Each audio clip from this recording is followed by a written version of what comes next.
Right now, blacks in America only own and control almost exactly what they had in 1790. Did you know that? That's why you all can't get ahead, because you don't play as a team. You all play as individuals. And you listen to these black activists on the streets saying we're not a monolithic people. Just because he did it, we don't have to do it. He's wrong. All of you should play as a team. Even if you don't like something that the group is going to do, you should play along with the team, and so you got team power. Wealth and power follows the numbers. You haven't got a lot of blacks with you. You're not pooling your money, pooling your votes, pooling your attention, pooling your interest, pooling your labor. Then other people will pick you clean and cherry pick you. You'll stay at the same spot. I don't know how many times I've heard that quote or something very similar to it from Dr. Claud Anderson. Dr. Claud Anderson was truly ahead of his time. Unfortunately, he was ahead of our time. The things that he wanted for Native Black Americans, as he stated, and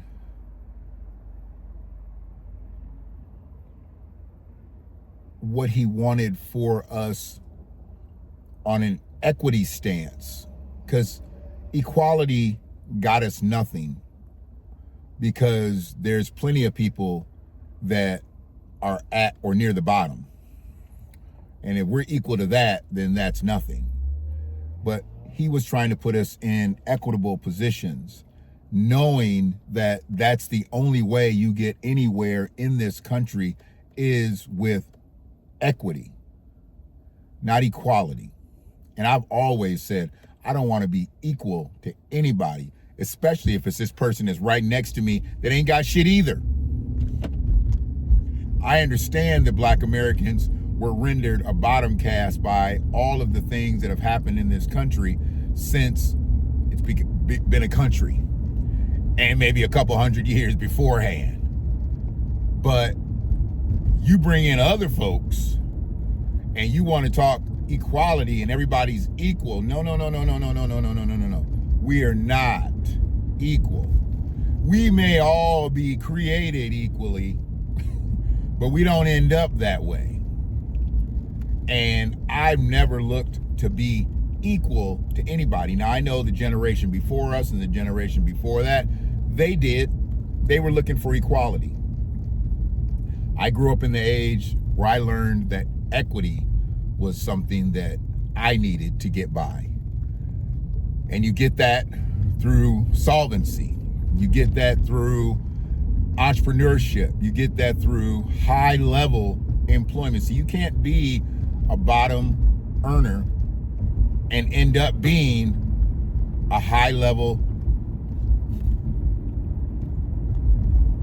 bottom level earner. I'm sorry. I'm seeing a passenger van, and I don't know what it is. It's it's not an AATA, but it's something. He's bobbing and weaving. He's not right in his lane, but it looks like he's either from maybe one of the convalescent homes or something. It definitely wasn't the ride, but I was like looking at him and I got kind of distracted. But you can't be a bottom earner and end up being at the top of the food chain. You know, there's a lot of things that got to happen. Now, maybe you're a bottom earner and you invest well, okay? But if you're generally a bottom earner, you don't have the resources and the disposable income to invest. The bottom earner's got to put everything towards what they've got to do on a daily set. I understand the ambition of a bottom earner trying to become a high-level individual as far as finances go, but it doesn't really happen that way, because you can't take what you don't have to invest with. And what Dr. Claud was saying was, we have to pool our resources. We have to pool everything that we are as a people. You know, one of the big things that I've talked on many a times, and this is where I got talking on, is that I'm not sure why people think that we're not a monolith or we shouldn't be a monolith, because monolithic people generally work really well. People that work together really well. You're not going to agree with everything that the next person or the next group says, but if you're all working on a collective sense, you'll be okay. And that's what Dr. Claude was saying. I want to play it again, and I'll probably stop it like right in the middle. It's not that long, obviously, but he's talking about putting us together and then going against or going with other things together in numbers. Let me just run it back.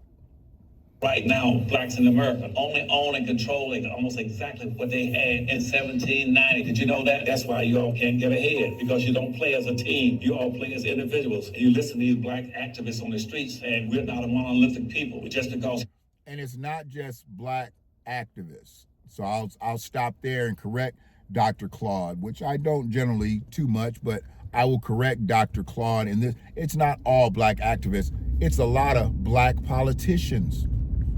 And maybe some of these black politicians are activists as well, but it's the politicians who always say we are not a monolith. And then they run that to their constituents, and then their constituents start to say, we are not a monolith. We are not monolithic people. Well, that's why we're falling behind, because monolithic people who stick together, who work together, who put their resources together, who politicize together, get ahead. And who they get ahead of? They get ahead of us. So why wouldn't we be a monolith? You know, people want to come at me about, talking against the Democrats, but see, for years and years and years and years and years, I didn't talk against the Democrats. I gave the Democrats all the elasticity that they needed to go back and spring us forward. But that's not the Democratic Party. The Democratic Party is to pull back, and then they let it go just a little bit, just so you go forward a little bit, but they ain't trying to release you.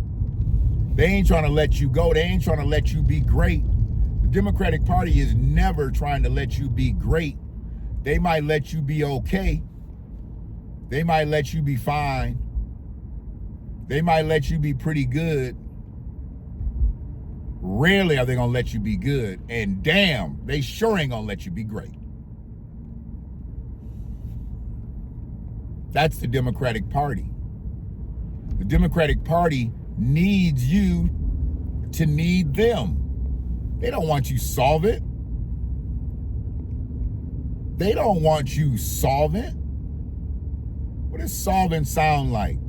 Solvent sounds like solved. And what happens if you have a problem solved? You don't need this no more.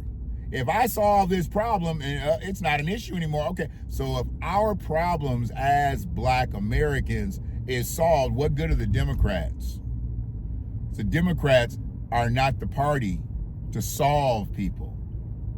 Now, I can't say Republicans are the party to solve people either, but they don't act like they're trying to solve shit or solve their people. Republicans are and have always been about one thing, and that's commerce. The Democratic Party has worked itself towards this socialist angle so much.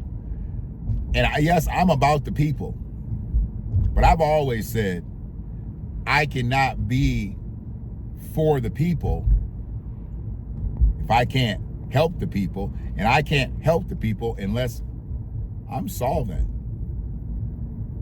If I'm struggling and my people are struggling, I can be in the struggle with my people, but I can't be struggling the same way my people are struggling. If I'm gonna help, I've got to at least be 1-2 steps ahead to be able to help the folks that need the help. But how can I do that if I'm not 1-2 steps ahead? If I'm 1-2 steps behind the people that I'm trying to help, how the fuck am I helping anybody? I need help my goddamn self. Because he did it, we don't have to do it. He's wrong. All of you should play as a team. Even if you don't like something that the group's going to do, you should play along with the team, and so you got team power. Wealth and power follows the numbers. You haven't got a lot of blacks with you. You're not pooling your money, pooling your votes, pooling your attention, pooling your interest, pooling your labor. Then other people will pick you clean and cherry pick you. You'll stay at the same spot. Never, ever moving. We'll stay in the same spot. I mean, it's so prophetic. I try to tell people, you can run fast by yourself. You can run long when you run as a team. When you run as a team, you can run long. But when you're by yourself, you can run fast. And I know people that have ran fast and did well. Everybody that has ran fast has not teetered out. Some have made it all the way across, but most people that have really made it, they got there by running as or with a team. And that's where you want to be in this shit.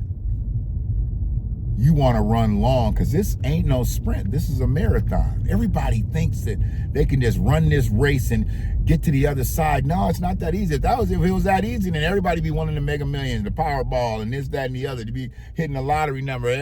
If it was easy to get out of where you're at, no, it's all odds. And the odds are against you. Most times the odds are against you. And it's not just because they're against you, because you're you, they're against you because that's why they're odds. 1,000,000 to 1 odds, 1,000,000,000 to 1 odds. You're that one. There's 1,000,000,000 against you. And sometimes you hit. But I'd rather work as a team to lessen my odds. I lessen my odds if I work as a team or work with a team versus working on my own, trying to work against everybody else. And I know a lot of people aren't going to tell you this, but your business is your business. But if don't nobody know about your business, you ain't got no business. You just don't. Right now, blacks in America only own and controlling almost exactly what they had in 1790. Did you know that? That's why you all can't get ahead, because you don't play as a team. You all play as individuals. And you listen to these black activists on the streets saying we're not a monolithic people. Just because he did it, we don't have to do it. He's wrong. All of you should play as a team. Even if you don't like something that the group's going to do, you should play along with the team, and so you got team power. Wealth and power follows the numbers. You haven't got a lot of blacks with you. You're not pooling your money, pooling your votes, pooling your attention, pooling your interests, pooling your labor. There are other people that pick you clean and cherry pick you. You'll stay at the same spot. Stay in the same spot. What they call that? Stuck. Stuck on stupid.